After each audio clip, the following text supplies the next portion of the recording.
ഇതാണ് അഖിലിന്റെ അമ്മ. നമ്മള് പറഞ്ഞ സ്വാധീനിക്കാൻ ശ്രമിച്ച വൻ ടീമിലെ പ്രധാന ആള് ഈ പറഞ്ഞ അമ്മയാണ്. മനുഷ്യനെ ധർമ്മജന്റെ മനുഷ്യനെ കൂടെ സ്വാധീനിച്ചെന്നാണ് എല്ലാരും പറയുന്നത്. ഞങ്ങള് പാവം പിടിച്ച് ഞങ്ങള് ഒരുപാട് കഷ്ടപ്പെട്ട് ജീവിതം കെട്ടിപ്പിടിച്ച അല്ലേ? ഒത്തിരി കഷ്ടപ്പെട്ടതാണ്. ഇപ്പോഴും കഷ്ടപ്പെടുന്നു.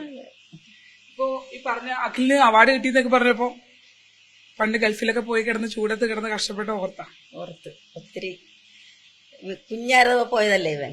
അപ്പൊ നമ്മള് കുഞ്ഞിലെ ഇട്ടിട്ട് പോയതുകൊണ്ട് എന്നിട്ട് അവൻ അത്ര ഉയരത്തിലെത്തിയില്ലേ, അതിലൊത്തിരി സന്തോഷം.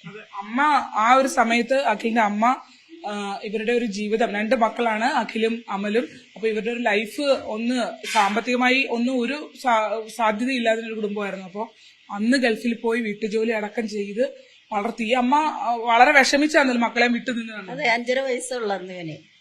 അപ്പൊ ഞാൻ പോകുമ്പോ നമുക്ക് എത്ര ബുദ്ധിമുട്ടുണ്ടാകും കുഞ്ഞുങ്ങളെ. അവൻ 8 വയസ്സ്, ഇവൻ 5.5 വയസ്സ്.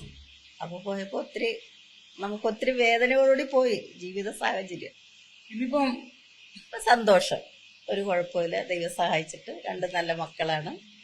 അച്ഛൻ നന്നായിട്ട് വളർത്തി, ഒരു പ്രശ്നമില്ലാത്ത 2 കുഞ്ഞുങ്ങള്, മരുമോള്, 2 പേരക്കുട്ടികളൊക്കെ ആയിട്ട് സുഖമായിട്ട്.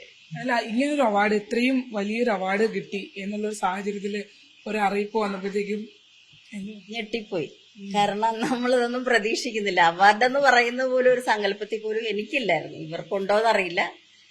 അന്നേരം കേട്ടപ്പോൾ ഞെട്ടിപ്പോയി. അതും കേന്ദ്ര സാഹിത്യത്തിന്റെ. ഒത്തിരി സന്തോഷം. എപ്പോഴെങ്കിലും അവാർഡിനെ കുറിച്ച് പറഞ്ഞു? എന്തെങ്കിലും അവാർഡ്?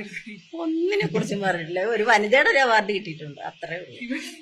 അഖിലൂടെ ബോധം കെട്ട് വീണ് കിടന്നു ഞാൻ അറിഞ്ഞു. അവൻ ഞെട്ടിപ്പോയി, വിളിച്ചു പറഞ്ഞ അമ്മ അവാർഡ് കിട്ടി. അന്നേരം ഞാൻ അത്രയ്ക്ക് സീരിയസ് ആയിട്ട് എടുത്തില്ല. ഞാൻ പിന്നെയാണ് ഓർത്ത, അയ്യോ കേന്ദ്രത്തിൻ്റെതാണ് ഇത്. ഞെട്ടിപ്പോയി. അന്നേരം ആദ്യം അമ്മ എനിക്ക് അവാർഡ് ഉണ്ട് കേട്ടാ കേന്ദ്രത്തിൽ. ഞാൻ പറഞ്ഞു ശരി, ഞാൻ എന്തോ ജോലി ചെയ്താ ശരി, അത്രേ ഉള്ളു. പിന്നെയാണ് ഇത് ഇത്രയും വലിയ വലിപ്പം അറിയാതെ ആൾക്കാരൊക്കെ വന്നു തുടങ്ങിയപ്പോഴാണ് ഇത് ഇത്രയും വലിയ കാര്യമെന്ന് അറിയുന്നത്.